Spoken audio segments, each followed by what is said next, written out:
Hi, I'm Willa Daniels, and I'm here to show you how to feed sourdough. So this is my sourdough starter. His name is Olaf. It's very important to name your sourdough. And you can see the hooch floating on here. He's not bad.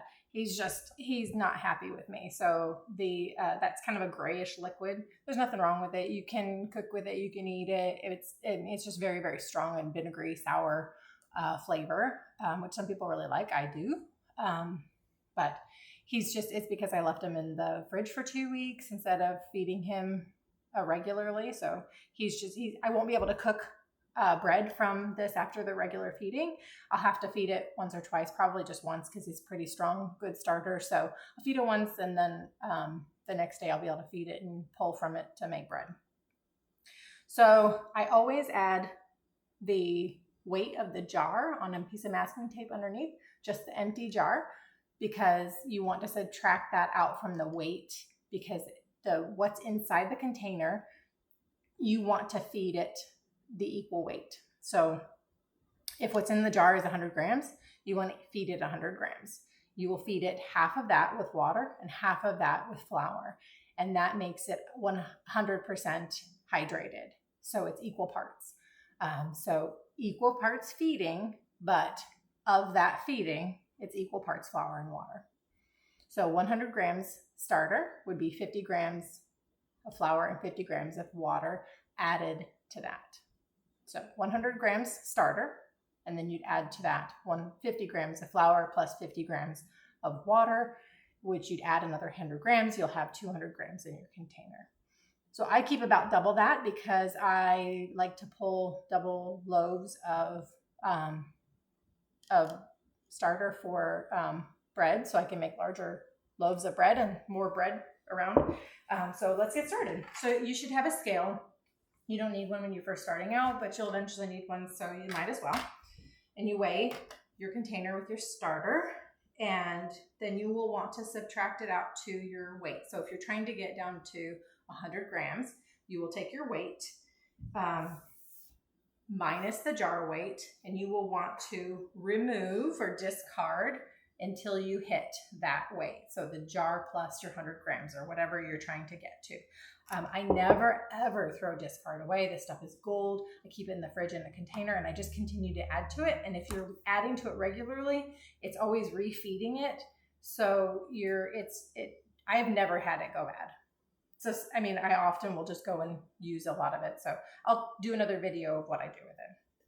So I'm going to discard here. A little bit more. Obviously that hooch is coming out. My favorite thing is to fry breads on it with it, which is so tasty. And I don't mind the hooch on there. It's just a little strong and vinegary. Or you can make it into crackers even. So there's so many things you can do with it. So I'm subtracting out. Okay.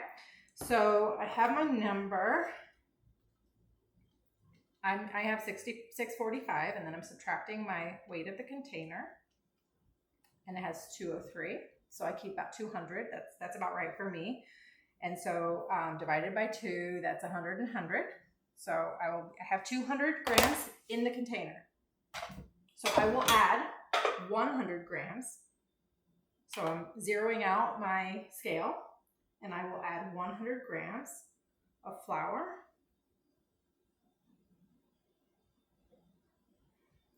Some people like to weigh it out separately and then add it so that they don't have a risk of over adding. I guess I've just done it a while. I know when I'm getting close, I just go a little slower.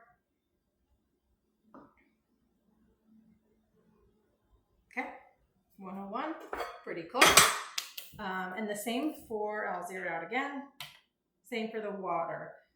If you're in an area that has fluoride, you might want to let your water sit in a container uncovered overnight so that the fluoride burns off. So if you're having trouble with your sourdough, starting up, getting it moving, that may be a solution for you.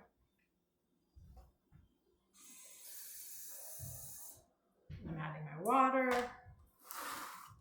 Very close.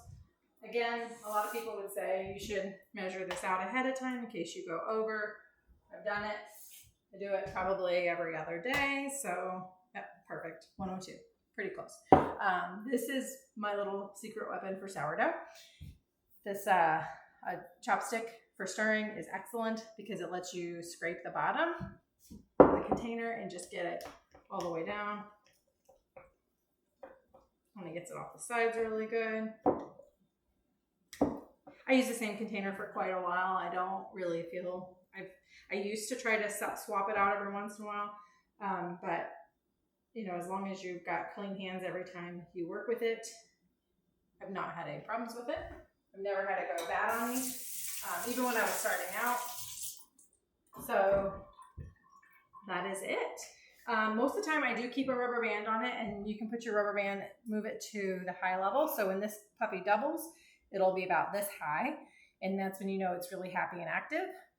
So it will eventually do that.